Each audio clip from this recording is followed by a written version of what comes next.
let's talk about Caleb Williams. Yeah. We're hearing he's drinking out of a fire hose right now. That's the word out of Bears camp. One day you're hearing, Ben Johnson say, yeah, he's playing a little bit slower because we're throwing everything at him. Now you're hearing, well, now he's getting it. He's getting it. Now what? What is the expectation level of Ben Johnson and Caleb Williams in his development in year 2?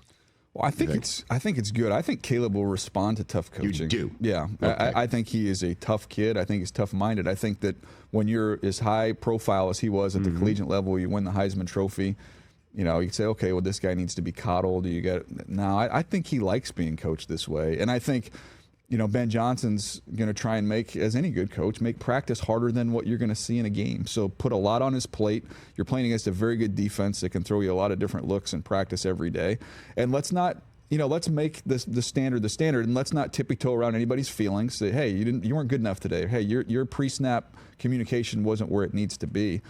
I think Ben Johnson, that confidence he has and that tough coaching, I think Caleb's going to respond to that. I think some people read into this saying like, oh, is there already a relationship issue? Is this too much for Caleb? I got a little more confidence in Caleb being able to handle that. Okay, so what does it look like? You think an above 500 season for the Bears or something like that? Because Bears fans are, the general sense for the Bears from their fan base is that Ryan Poles has put a team together, ready to roll, and now we'll just see if Caleb Williams can actually take them there. That's the general sense of it right now. No, so I think that's fair. I don't know why you would set your expectation lower than, being a playoff team. I look at their roster, and I think there is going to be a trend. They're going to trend upwards as the season goes on. I don't know if the Week 1 Bears are going to be the same as the Week 6 Bears. Right. But I think there's enough there, and I think they have enough time that they can get themselves to double-digit wins and be a playoff team. I think it's all there for them to do that. Now let's just see if they can pull it off. Got to get Terry McLaurin in for Jayden Daniels, right? I mean, that's imperative. He's in, I understand, but signed and sealed and delivered and not holding in.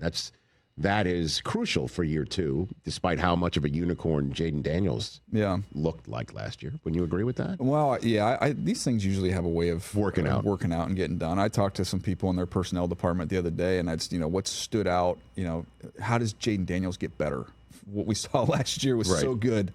And they're like, well, first of all, just leadership-wise, he's taking it up a big notch here. He's more comfortable. He's speaking. He's kind of bringing everybody, along. But everything he's doing is even faster than he did last year. So that's scary. As good as he was last year, that they're confident in the building that he's got another level to him. They feel like the offensive line is better. The secondary, they think, is much improved over what it was last year. And, you got to get the McLaurin thing worked out. But, Rich, I just feel like these things always have a way of working out. All right, Drake Maye's year 2, what do you expect out of last year's 3rd overall pick? Well, now I'm just going to be accused of being overly positive, but you loved their draft. I know that. I loved their draft. Right. I loved it, and it wasn't just me willy-nilly saying like, oh, I think they had a great draft. Like, our buddy Jack Andrade goes through and takes where I ranked players and where players went, and value-wise, the Patriots are right at the tippy top. So I love what they did to build around Drake. I think Vrabel comes in there, and the guy's just, he's a winner. He knows that place inside and out. He knows what works inside that division. And look, I shouldn't watch Twitter highlights or X highlights during this time of year because you can spin whatever narrative you want. But man, there have been some nice throws. There have been some nice throws from Drake Maye that have made their way onto the social web. Well, I mean, Josh McDaniels being there is a huge boon as well as the OC. I mean, we saw what Mac Jones's best year of his young career was when McDaniels was still the OC there. One can only assume ball's going to come out on time. Trevion Henderson's going to add some pop as well at the running back spot. Stephon Diggs is chasing around little puppies, so obviously it looks like he's ready for week 1. No, all I could think of was like, gosh, I'd get my Achilles if the change of direction for that little puppy he was going after that could have gone wrong. Interesting that you went negative that way, because I was thinking positive that if you had caught the puppy, it would have peed all over you. That's fair. That's fair. they showed that on. I was doing network stuff the other day. They brought that video back. That's odd. Yeah. Listen, I'll give you a heads up. Long before, Daniel, you joined NFL Network, Terrell Davis was on NFL Network. He passed out riding with the Blue Angels at a Super Bowl. I believe one of our first Super Bowls. So funny. Yeah, we had video of him passing out. We played that on a loop for about a decade.